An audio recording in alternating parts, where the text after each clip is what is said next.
Irmãos, eu vou fazer uma retrospectiva rápida para a gente chegar nesse texto que acabaram de ler.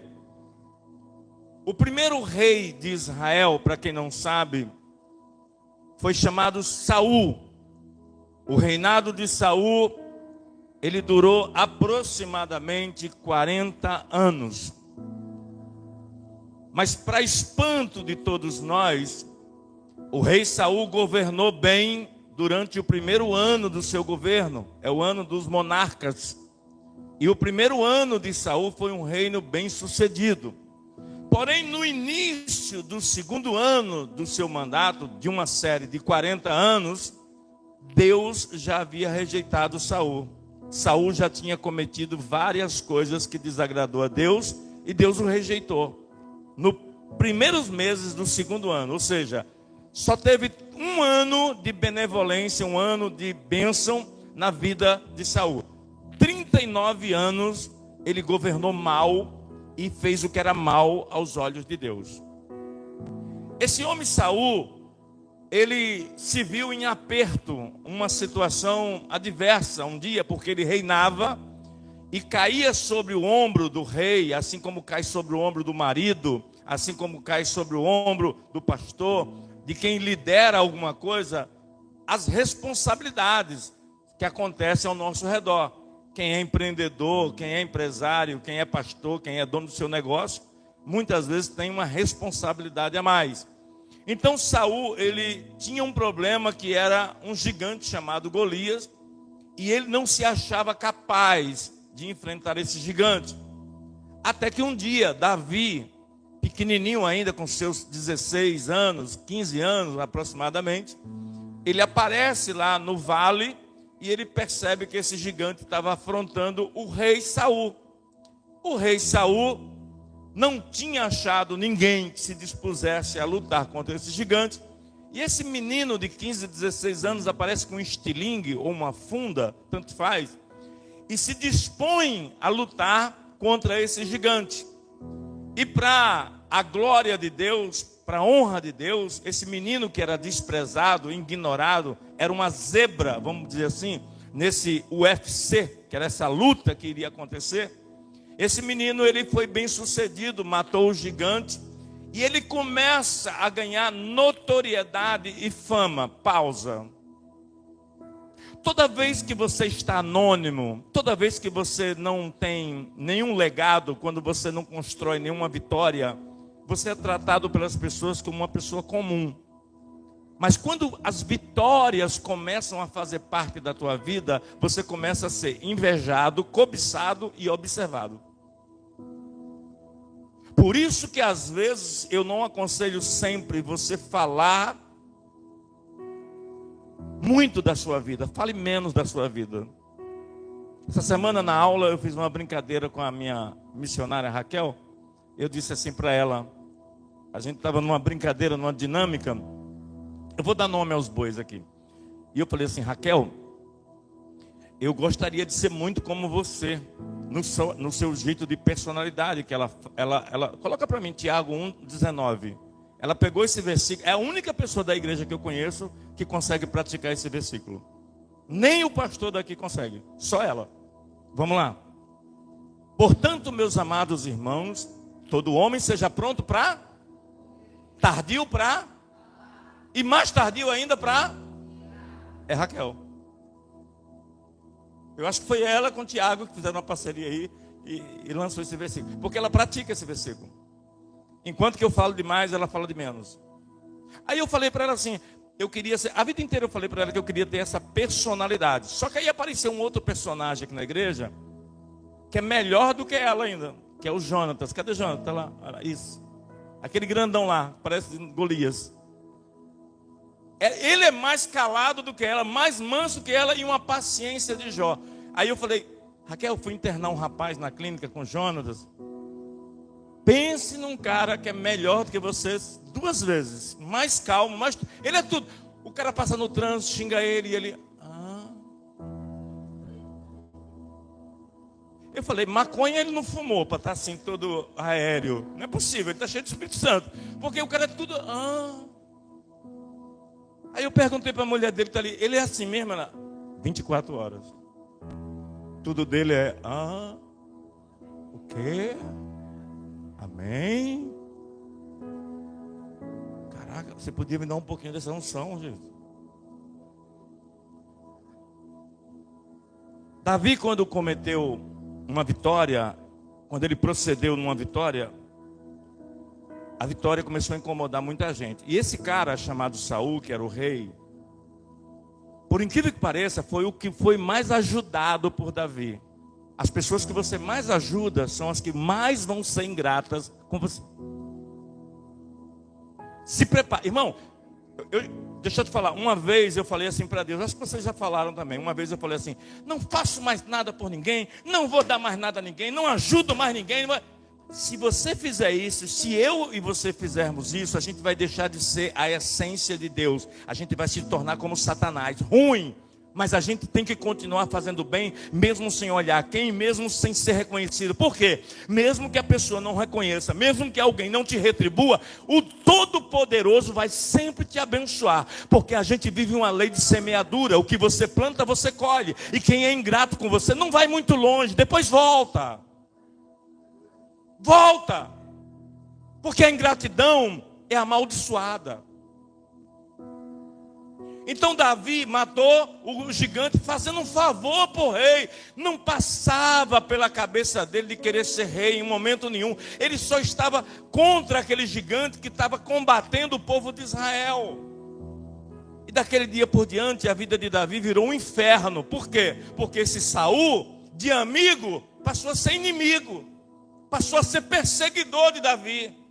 Ao ponto de Davi ter que arrumar suas malas e ir embora, a pedido de quem? De Jonatas, guarda bem o nome desse personagem. O filho de Saul chamou Davi em particular e disse assim: olha, é meu pai, mas eu reconheço que ele está errado, ele quer te matar. Eu vejo ele falando com soldados, eu vejo ele falando com o exército, que não vê a hora de te matar. Hoje mesmo na mesa, ele vai chamar você para jantar. Eu não sei o que ele está tramando contra você, mas meu pai quer te matar. Isso Jonatas, o filho de Saul, falando para Davi. A Bíblia diz que Jonatas e Davi tinham uma amizade fora de série. Ei, deixa eu falar uma coisa para você. Sabe o que é que eu descobri nesses últimos dias? Você não vai conseguir mais do que 5 amigos, 3 amigos, 4 amigos. Se você conseguir um amigo. Você sabe o que é amigo? Alguém tem algum conceito assim, o que é um amigo? Fala assim, um amigo para mim é isso, pastor. Dá um conceito. Tem vários, é relativo, tem várias versões. Mas eu tenho uma versão que é infalível.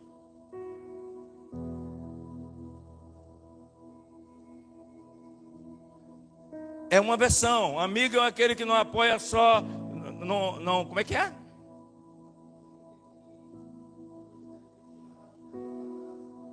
Um amigo que quando você erra não te acusa. Beleza.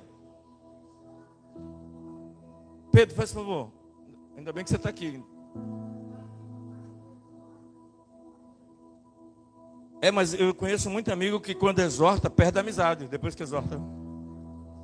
Você chega para um amigo e fala assim: amigo, você está errado. Amigo, você não faz isso não.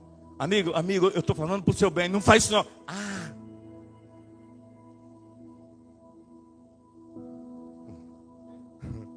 Ele está falando, o quê? Faça igual a Jonas. Descansa, a gente falou agora há pouco, se derramar. É o quê? Eu sei que todo Pedro é desconfiado, calma. Você já viu uma propaganda da Colinos, que quando você escova o dente, faz assim, Colinos. Quem já viu isso? Já viu essa propaganda? Levanta a mão, já. Então você vai falar no meu nariz, Colinos. Vai. Colinos. Um bom amigo é aquele que quando faz, você chega para o outro e diz assim: amigo, você está com mau hálito. Escova os dentes, você deve estar com algum dente podre, mas pelo amor de Deus, não fica com esse mau hálito não, por favor, tá bom? E ele vai continuar comigo numa boa, obrigado. Amigo, você tem a liberdade de chegar para ele, mas um cara que não é amigo, quando ele faz, você, meu Deus, Jesus.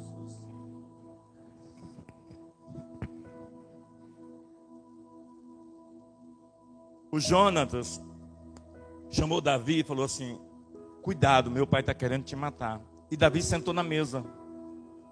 Aquela noite era um jantar, e a cara de Saul estava uma cara de possesso, de endemoniado. E aí a Bíblia diz que no meio do jantar houve um comentário. E qual foi o comentário? Irmão, tudo que comentarem sobre você, de desgraça, de provação, nada disso incomoda ninguém.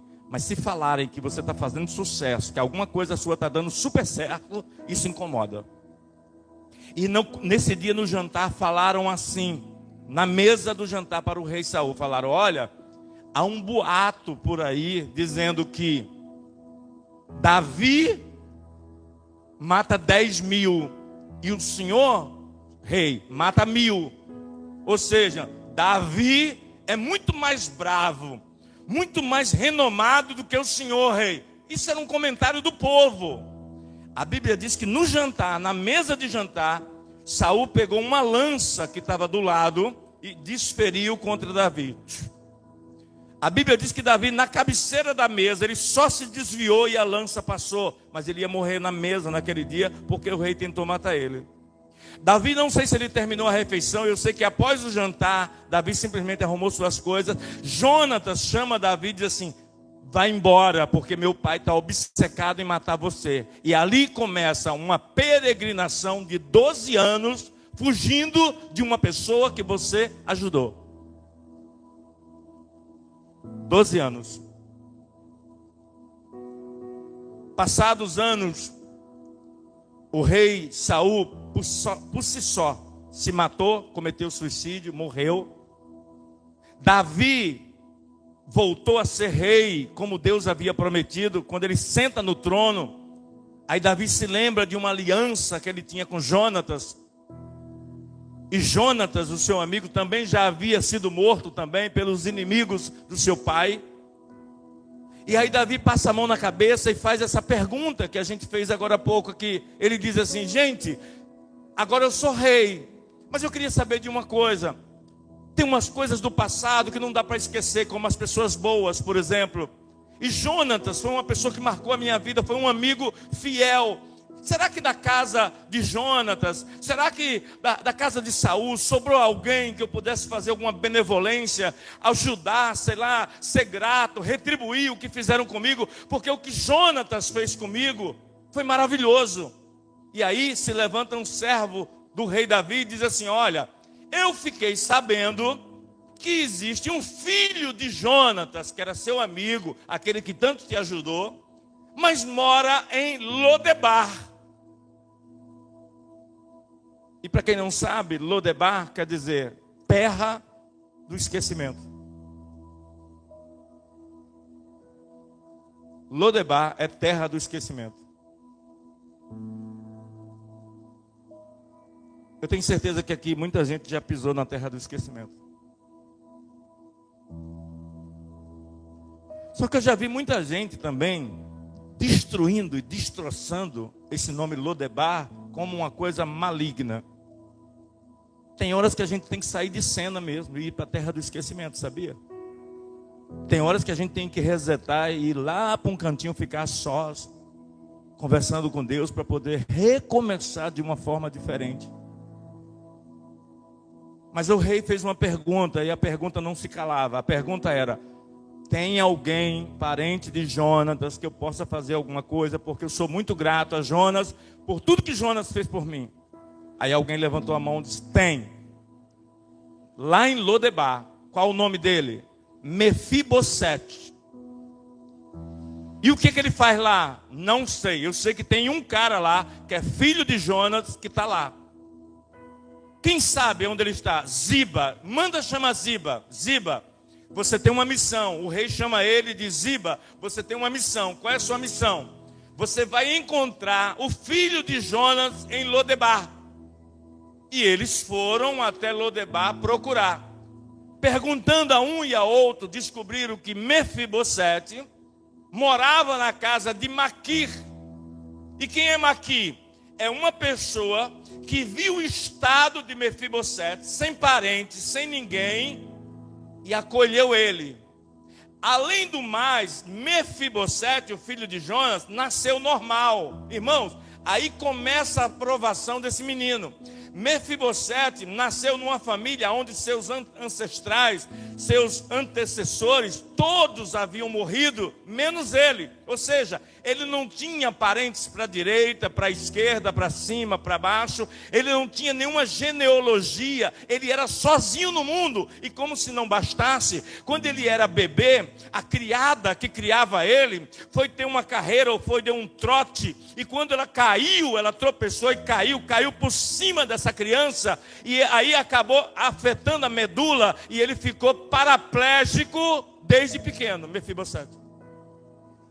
E aí, Maqui, quando viu que a sua criada havia caído com Mefibosete e aleijado ele se sentiu na obrigação de acolher Mefibosete e criá-lo. Ele era uma pessoa, irmãos, tão especial, que ele já tinha constituído, dentro da casa de Maqui, família. Ele tinha um filho por nome de Mica. E Mefibosete estava vivendo lá para sustentar um filho, sendo paraplégico, sem família, na terra do esquecimento, se sentindo o quê? Um lixo, um esquecido, um desprezado e sem valor na vida. Eu quero dizer uma coisa para você: se o diabo está tentando colocar na minha vida, na tua vida, na vida da tua casa, dizendo que você não tem valor, dizendo que você é esquecido, dizendo que você não tem futuro, que você não tem perspectiva, eu quero dizer uma coisa para você: é mentira dele. Ele não conhece a verdade porque ele só se firma na mentira. Você sabe que aquele que é o dono da verdade, Jesus Cristo, te fez uma promessa que estaria com você todos os dias até a consumação do século, e ele está aqui nessa noite dizendo para você: você não está esquecido, você não está esquecido, você não está esquecido, você não está esquecido, igreja.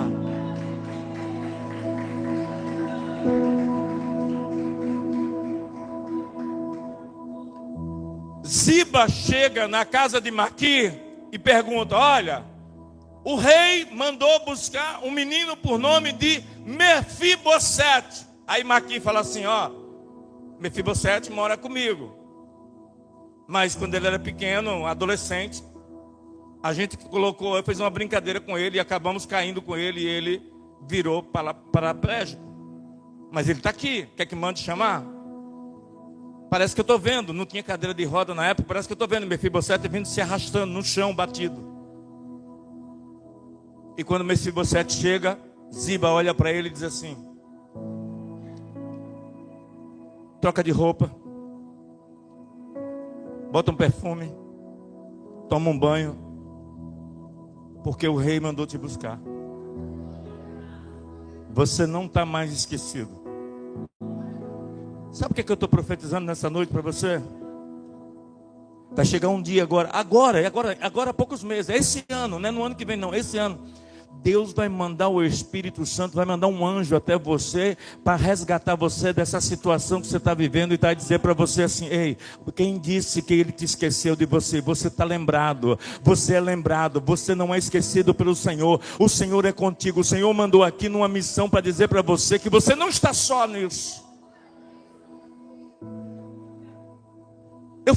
Eu gosto de conjecturar, porque é possível que tenha havido essas possibilidades. Mefibosete deve ter dito assim: mas eu fiz o quê? O que eu fiz de errado? A minha vida já é uma desgraça. Agora o rei manda me chamar. Quando o rei manda chamar, alguma coisa séria é. O que o rei quer comigo? Mefibosete, só descansa. O rei só quer te ver e mais nada. Pegaram ele, provavelmente seu filho, Mica, colocaram no cavalo, ou numa charrete, numa carroça, seja lá o que for, e levaram para o rei em Jerusalém. E quando Mefibosete chega na frente do rei, a Bíblia diz que, olha só, vamos parar para pensar, irmão, está na Bíblia. Ele se inclinou. Como é que um aleijado se inclina? Ele se inclinou diante do rei.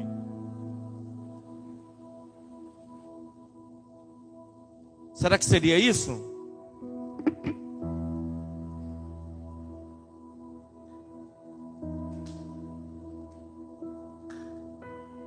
Chegou na frente do rei. Eu não tenho perna, mas eu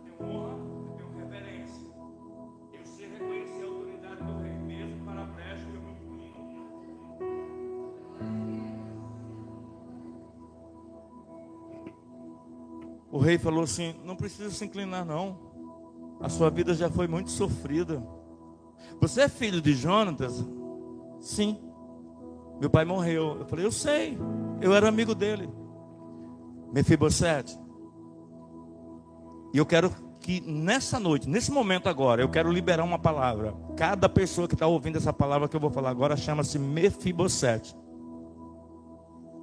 porque você vai receber uma palavra de Deus nessa noite para a sua vida. A palavra do rei, e a palavra do rei hoje não é o rei Davi, a palavra do rei Jesus, o rei da glória, é assim: ei, até aqui você estava no esquecimento, até aqui você estava lá em Lodebar. A partir de hoje você vai ficar em Jerusalém, você vai comer na mesa do rei, você vai comer do bom e do melhor, você vai ter servo, você vai ter bens, você vai ter fazenda, você vai ter estrutura para sua família. Eu vou dar tudo do bom e do melhor, sabe por quê? O tempo da humilhação acabou na sua vida. Eu, o Senhor, o Rei Jesus, estou levantando um tempo de honra, um tempo de glória, um tempo de bênção para você. O Senhor está dizendo para você, igreja Mefibosete, o tempo da honra chegou na tua vida. O tempo da honra chegou.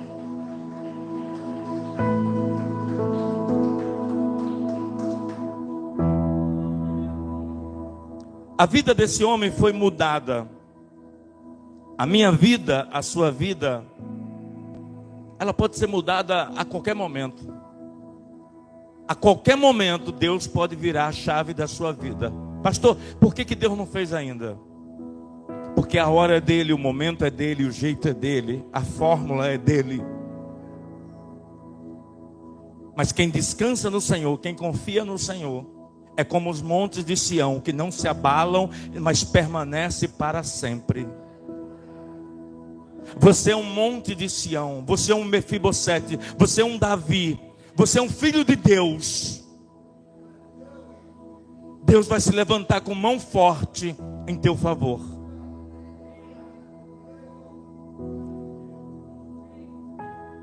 Sabe o que o Espírito Santo está me dizendo aqui agora? Acabei de receber um WhatsApp. O Espírito Santo falou assim: diga para o meu povo que eu sei o que eles passaram essa semana. Eu sei como eles chegam aqui na igreja, aos cacos, os pedaços. Eu sei, eu tenho contemplado as lágrimas, as tristezas, as dores que eles têm passado. Tem momentos na vida que Deus leva a gente para Lodebar, lugar de esquecimento. E sabe o que pode ser Lodebar? O quarto, a ausência das pessoas. Sabe o que pode ser Lodebar? O momento que você quer mais tanto que o telefone toque, que alguém ligue para você, faça uma oração para você, ninguém liga. Sabe o que é Lodebar? É quando as pessoas olham para você e não percebem que você está destruído por dentro.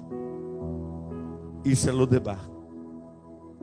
Mas para todo Lodebar existe um rei chamado Jesus Cristo. Para todo Lodebar existe um rei chamado Jesus Cristo. Esse louvor que a gente vai cantar agora, ele fala de promessas.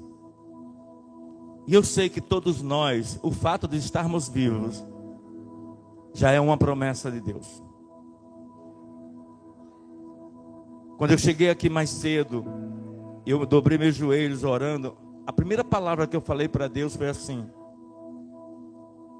eu queria tanto que esse culto terminasse amanhã de manhã, ou durasse a semana toda, 24 horas direto. Porque a minha alegria nesse mundo ainda está na casa do Senhor. Eu me alegro mais na igreja do que na minha própria casa. Eu sou mais feliz na igreja. Daqui uns dias eu acho que eu pego minha mala e eu me mudo para aqui. Que aí quando você chegar eu estou aqui 24 horas. Porque é indescritível. Não dá para descrever a presença de Deus, o santuário, a casa de Deus, o altar. Esse conjunto de coisas que fazem a presença de Deus se estabelecer aqui no nosso lugar. E Deus falou comigo mais cedo: diga para o meu povo, e eu estou dizendo agora, que a minha presença vai entrar dentro de cada um deles nesta noite. Eles vão sair daqui transformados para a honra e glória do nome do Senhor Jesus. Pode aplaudir o Senhor. Eu quero que você fique sentado, mas eu quero que você guarde bem essa palavra. Essa canção mexeu comigo de madrugada. É de uma amiga minha chamada Kemily, que mora aqui em Ubu. Mas esse louvor, ele falou muito comigo, meu coração. A letra, ela mexe com a minha estrutura. Principalmente quem está em Lodebar. Quando eu olho para os meus projetos, eu confesso, fica tão difícil acreditar